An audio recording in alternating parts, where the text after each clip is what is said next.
Good morning. I want to give you kind of an update on a series of events that happened last night, a series of serious criminal events, but also some heroic actions from the law enforcement officers, both at the Sheriff's Office, Highway Patrol, and the Fish and Game. So I'll start by saying that at about 6:39 p.m., we got an indication that there was a stolen car that was heading towards Eris Boulevard.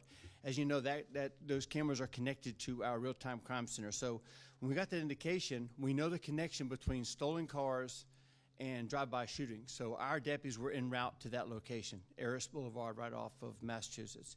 While we're en route, we also get an indication, though, that car not only was stolen, but it was heading towards the area. If you see right there on the screen, this is the shot spotter, or not shot spotter, but this is the camera that we had indication that stolen car was heading down Eris Boulevard. We're heading that way.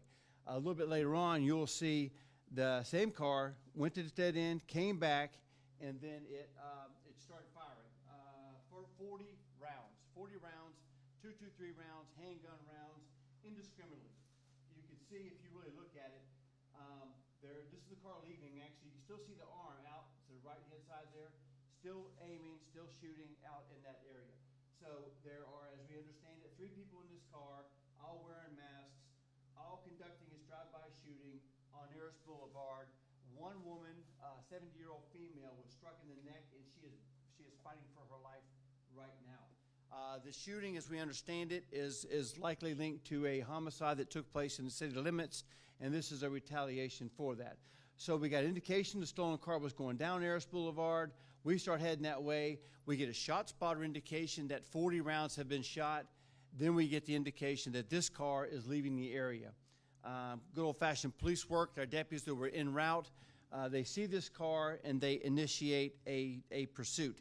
The pursuit was rather lengthy. It started in Massachusetts and Market, goes down Palafox northbound, then turns back around Palafox southbound.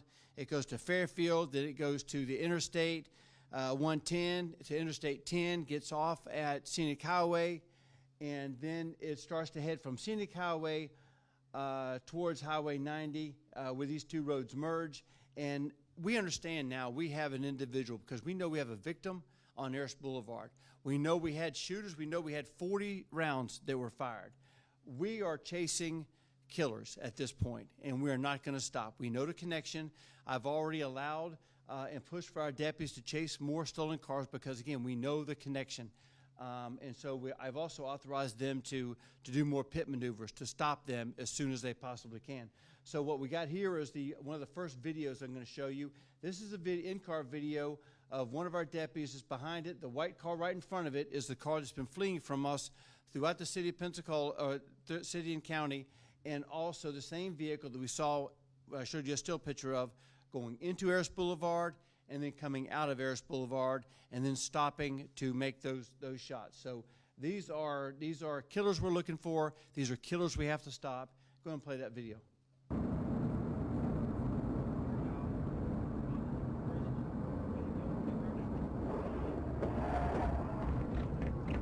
That's the first effort at a pit.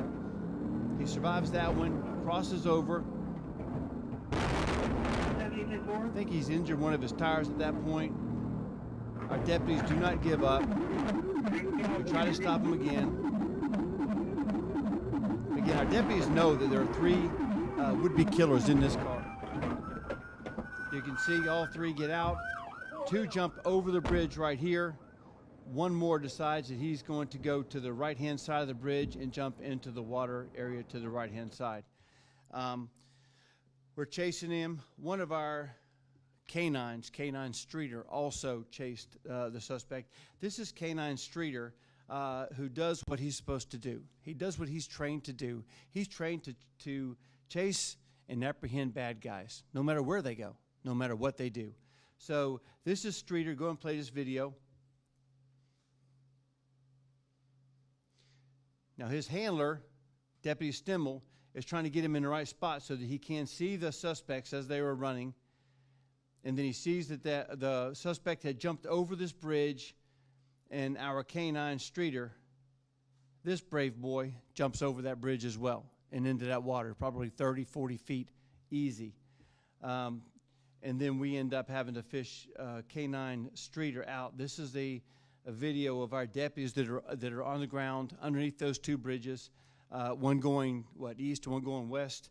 I think Michael told me it's north and south, but there's two bridges there, and we're trying to capture the three people that jumped over, and we're also trying to recover our canine, who is probably injured at this point because of the fall and doing his duty. So if you can play this video real quick. You can also see the swampy area and the dedication of the men and women of the sheriff's office.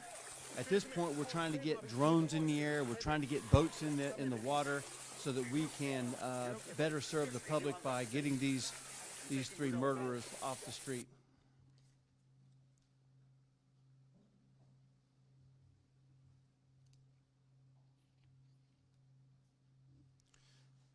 All right, so the vehicle that was pitted, as you can see, we have taken some pictures of the vehicle. As you can see in this far left picture, there's a handgun, and in the middle picture, you can see the vehicle after it had been pitted, after it had been stopped. In the back seat, you can see an assault-style rifle, a cell phone. There was also one more handgun that was recovered on outside of this particular car right here. So put two and two together. We had 223 rounds, handgun rounds fired at the drive-by shooting that happens minutes before this, and now we seized two handguns and one assault-style rifle. So we certainly think that we can connect these weapons to that drive-by shooting. And just a quick update on the condition of the 7-year-old victim. She's fighting for her life as we speak. She is fighting for her life. So what's the next picture we got? All right, this is who we arrested.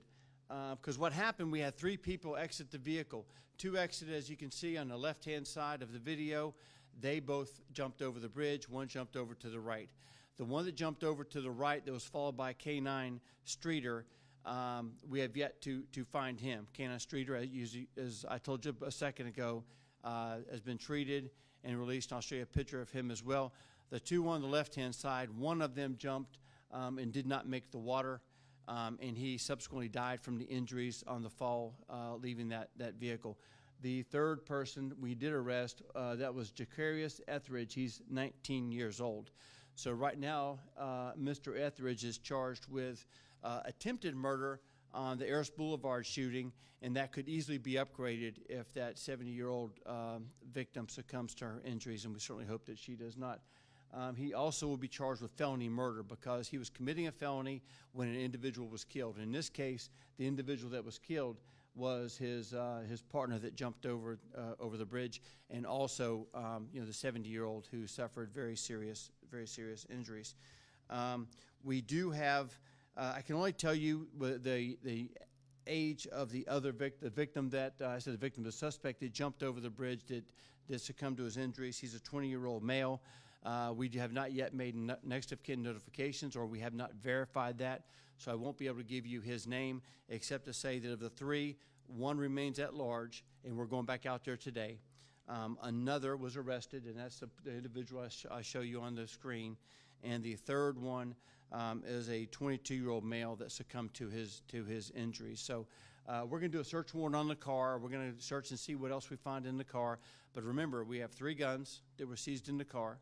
We had a car that was fleeing from a drive-by shooting on Eros Boulevard, and our deputies, our canines, our law enforcement partners, they did one heck of a job last night because they knew that they were in a stolen car. They knew that they had weapons. In fact, they still had their masks on whenever we were chasing them. And they didn't stop. They didn't take their time. They did everything they could to protect this community, and as I said before, they did one heck of a job. We got one more picture here, and this is Canine Streeter was injured during his leap, during doing his duty. He was kept overnight at the emergency vet on Davis, and then he went to Westside Animal Hospital for a follow-up, and these are some of the people that took good care of our brave boy right there. And he does have some injuries, so I'm putting him on desk duty until about Friday, but he'll be able to return back to duty. And he's a bit of a hero because he did what all the men and women at the sheriff's office do. They don't stop until they catch the bad guy. And if you've ever been over to that bridge, you know that's a pretty good drop. I was up there last night, and it was just I'm not sure how anyone could survive that, but our Canine did, and at least one suspect did. And as I mentioned before, we're still looking for the third one. We do not yet have him identified. Again, last night we launched our boat. We launched 2 of our drone units. We also commandeered a couple of boats last night, and so the people at the fish camp over there, I want to say how much we appreciate them doing the right thing and helping us catching these murderers. And with that, I will answer any questions that you may or may not have. What does this say about the combination of the technology that's available to you guys and also just the relentless police work that took place last night? I think it says a lot about both of those things, and thank you. I will tell you that before we knew anything was taking place, the cameras that we have out there alerted our real-time crime center that there's a stolen car there. As I mentioned before, we know the correlation between stolen cars and drive-by shootings. So our deputies were already en route, so technology paid off. When we saw the video of the actual shooting, there's a video there that we stopped the vehicle right about the same time that they fired those 40 shots. And then as you can see in that last picture, they still have the gun out the passenger side of the rear passenger side of the vehicle itself. So we knew that. We were already en route, and we got the shot spotter indication, so we knew that we had a very serious incident. We knew that we had to get deputies in that area, and some of those deputies, again, while we mixed technology, with real-time, real work, old-fashioned police work, because there's deputies out there. I think it's Deputy Housen was a deputy that actually first saw that vehicle, started to pursue that vehicle, and they tried to get close enough where they could stop it. As I mentioned earlier, it was kind of a long trek up and down Palafox to 9 Mile Road, to the interstate to 9 Mile Road, and then to Scenic Highway and over there by off the bridge. So I think that's a technology part, but I don't want to lose sight of the fact that it still takes it still takes manpower. It still takes coordination. It still takes guts to do what was done last night, and I think that is very important. We had 2 shifts that worked hand in hand. Lieutenant Schaff, Lieutenant Hoyland's shifts were out there, and there was some kind of an article or someone said there was chaos in Pensacola. What you saw was coordinated effort amongst 3 different law enforcement agencies. What you saw is a sheriff's office that's committed to bringing these killers to justice, and they're going to do what they need to do, even if they know that car contains not 1, not 2, not 3 guns, not 1, not 2, not 3, but 3 suspects. And obviously our Canine is not concerned about his own safety. He goes above and beyond. So we owe him an extra treat today. But the technology is paying off. We're going to continue to work towards getting videos. I've been working with Commissioner May on getting more cameras in the Ayers Boulevard, Diego Circle, Massachusetts Avenue, so that we can continue to not only see these things before they happen, but certainly respond in a quick manner when they do happen. Can you say which homicide this may have been linked to that was in the city? I understand it was the one that happened last week. I haven't talked to the city police, but they had one drive-by, as I understand it, and then this was allegedly a retaliation for that homicide that they had last week. We talk a lot about these things are retaliatory. We talk about what we can do. We work very closely with other agencies. I think what I hope you take away here is that just because you run doesn't mean we're going to stop. Just because you think that you can do a drive-by shooting and get away with, that's not the case. And we're employing all of our technology. We're employing all of the manpower that we possibly can. Chief Flighter's got the patrol and investigations, and they do a really good job. And Chief Hobbs, they all work together so that we can have this mesh between administration and between patrol and within enforcement and with technology and just old-fashioned police work, good police work.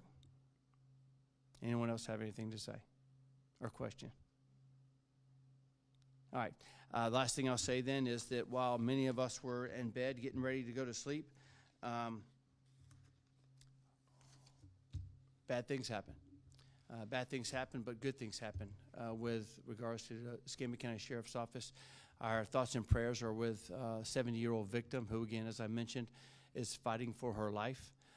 We are still searching for that one more individual, so if anyone has information on the identity and certainly the whereabouts of that third individual, I don't know, quite frankly, what his condition is. That's a pretty good drop-off. I don't know how good a swimmer he is.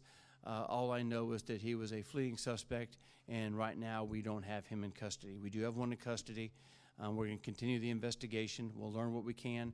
We're going to match the guns that we seized with the shell casings that we found at Eros Boulevard, and that'll help and aid in the investigation that we have going on so far. So, anything else? Thank you all for your patience. Thank you for being here, and I'm just so super proud of the men and women of the Sheriff's Office. Thank you.